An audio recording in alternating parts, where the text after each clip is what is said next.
Pronoun जो पाया जाएगा आपको एकदम बेसिक से आपको जीरो से बताया जाएगा प्रोनाउन एक्चुअल में है क्या, इसकी जरूरत क्या पड़ी है, प्रोनाउन की हमको जरूरत क्या है, उसके बारे में हम पूरा डिस्कस करेंगे। ठीक है, प्रोनाउन को हिंदी में क्या कहते हैं, सर्वनाम कहते हैं, सबका नाम।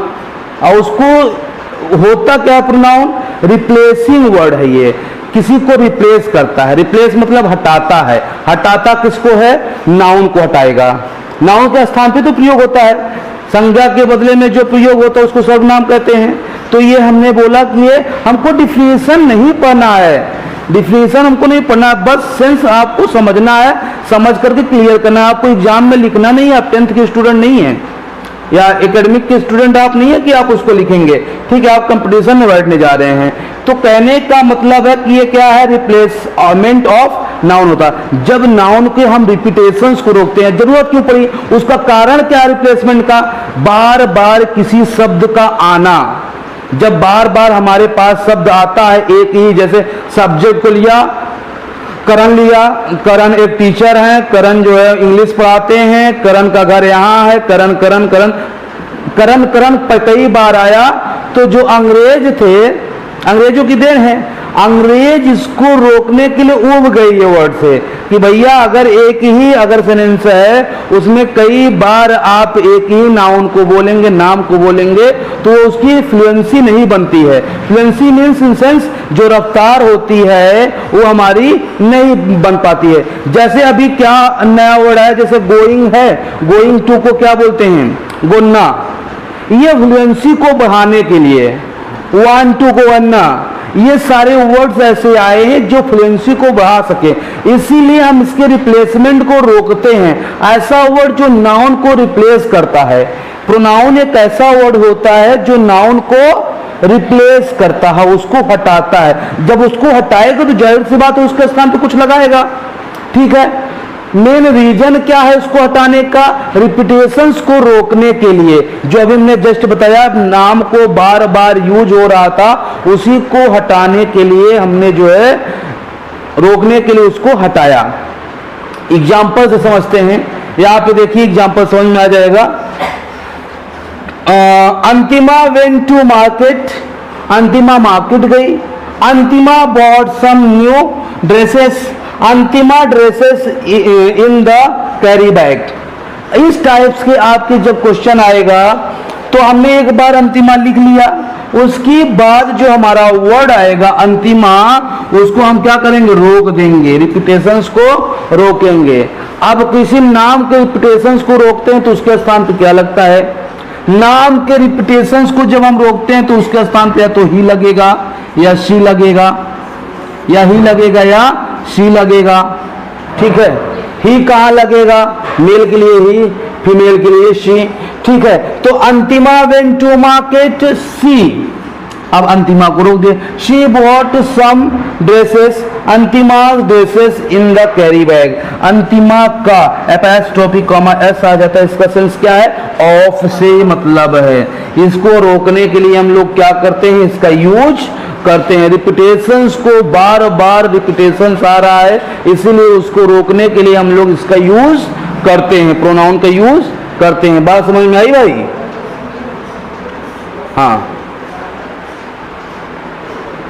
अब हम बात करते हैं नाउन, तो समझ में आ गया नाउन क्या होता है, नाउन का रीजन क्या है, उसको जो है लगाने का ये पता चल गया, एग्जाम्पल से हमने समझ भी लिया। अब हम बात करते हैं टाइप्स ऑफ नाउन की, टाइप्स ऑफ नाउन के बारे में डिस्कस करते हैं। ठीक है, टाइप्स ऑफ नाउन में जैसे पर्सनल प्रोनाउन है, पर्सनल प्रोनाउन में क्या, he she it I we you they, ये सारे क्या हैं, पर्सनल प्रोनाउन है। ठीक है, जो व्यक्तिवाचक सर्वनाम होता है उसको क्या कहते हैं, हम पर्सनल प्रोनाउन कहते हैं। हमको इससे मतलब है, पर ये सारे वर्ड से मतलब, सारे वर्ड्स को आप एक बार जो है रिवीजन कर लेंगे, घर पे जाके पढ़ लेंगे कौन कौन सा वर्ड आता है। पर्सनल प्रोनाउन में कौन आता है, रिफ्लेक्सिव प्रोनाउन में कौन आता है, डेमोन्स्ट्रेटिव प्रोनाउन में कौन आता है, सारे वर्ड्स को समझ लेंगे। पर्सनल प्रोनाउन में he she it I we you they, ये सारे वर्ड आपको आते हैं पर्सनल प्रोनाउन में। ठीक है। रेसिप्रोकल प्रोनाउन में क्या था, ईच अदर, वन अनदर। अभी आपको नाउन की क्लास में हमने पढ़ा था ईच अदर, वन अनदर, ये सारे वर्ड्स आपको किसमें आते हैं, रेसिप्रोकल में आते हैं। डेमोन्स्ट्रेटिव प्रोनाउन, डेमोन्स्ट्रेटिव प्रोनाउन में क्या आता है, दिस, दैट, दीज, दोज। अच्छा, दिस, दैट, दीज, दोज ये ऐसे वर्ड हैं जो आपको क्लास 1 से, मैं एक बच्चे को जो है ऐसे घर पे पढ़ा रहा था, किसको, जो है this, that, those, this, that, these, those, ये क्लास 1 से आ रहे हैं। अगर सीबीएसई बोर्ड की स्कूल बुक उठा के देख लीजिए तो क्लास 1 में आपको सारे वर्ड्स देखने को मिल जाएंगे, ठीक है। डेमोन्स्ट्रेटिव प्रोनाउन का जो संकेत करता है, जिसको संकेतवाचक सर्वनाम भी कहते हैं, ठीक है, संकेत करता है। जैसे this, this is a pen, this is a mobile phone, this is a notebook. This, किसी एक वस्तु के लिए हम दिस का यूज करते हैं और वो नजदीक हो, दिस, ठीक है। ये this is my phone, this is my marker, ये सारी चीजें क्या हैं, जो नजदीक हो उसके लिए यूज करते हैं। और दैट का यूज एक ही वस्तु के लिए होता है जो दूर के लिए उपयुक्त होता है। संकेत किसका करता है, कहीं दूर की चीजों के लिए ना। दिस क्या होता है, ये भी आपका क्या होता है, आपका प्लूरल में आता है, बहुवचन में आता है, जब मोर देन वन हो, जब मोर देन वन हो और कभी दूर की बातें करें। ये नजदीक की बातें करते हैं, दिस और दैट क्या करते हैं, नजदीक की बातें करते हैं, और ये सिंगुलर के लिए करते हैं, सिंगुलर के लिए करते हैं। और ये क्या करते हैं, आपको प्लूरल के लिए करते हैं, मतलब ये भी आपको नजदीक के लिए, ये भी आपको नजदीक के लिए, ये आपको दूर के लिए, ये भी आपको दूर के लिए। दैट आपको दूर के लिए होता है, दोज आपको दूर के लिए होता है। ये आपके सिंगुलर हैं, ये आपके प्लूरल हैं, ठीक है। दिस, दीज है, दीज बोलते हैं तो नजदीक के लिए है, मोर देन वन ना। और दोज क्या है, दूर के लिए है, मोर देन वन।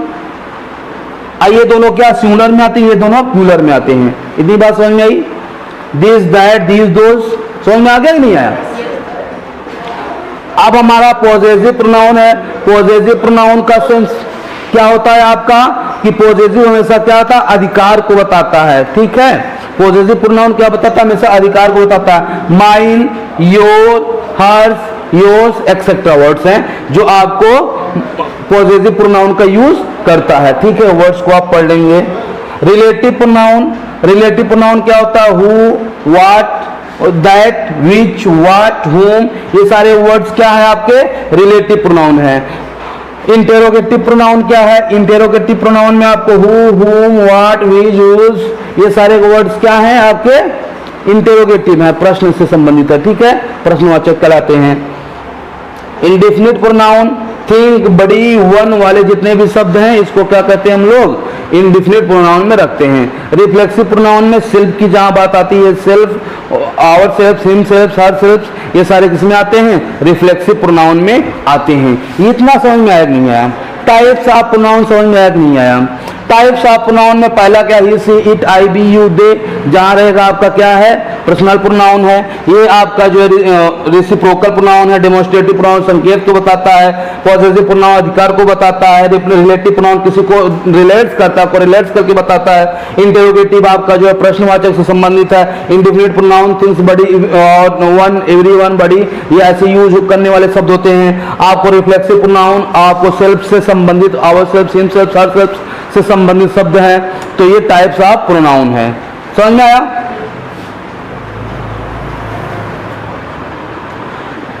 चार्ट समझ लेते हैं।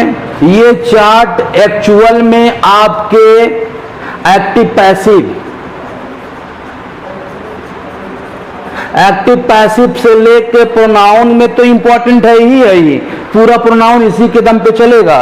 और आपके एक्टिव पैसिव जब पढ़ाएंगे उसमें भी आपका यही मेन इंपॉर्टेंट रखता है चार्ट को। चार्ट बहुत इंपॉर्टेंट है, अपने आप में चार्ट बहुत इंपॉर्टेंट है। सब्जेक्टिव केस क्या होता है, ऑब्जेक्टिव केस क्या होता है, पॉसेसिव क्या होता है और पॉसेसिव प्रोनाउन क्या होता है, ठीक है। पॉसेसिव यहाँ पे है, पॉसेसिव प्रोनाउन है। अभी हम लोग शॉर्ट में तुरंत जो समझ लेंगे 2 मिनट में।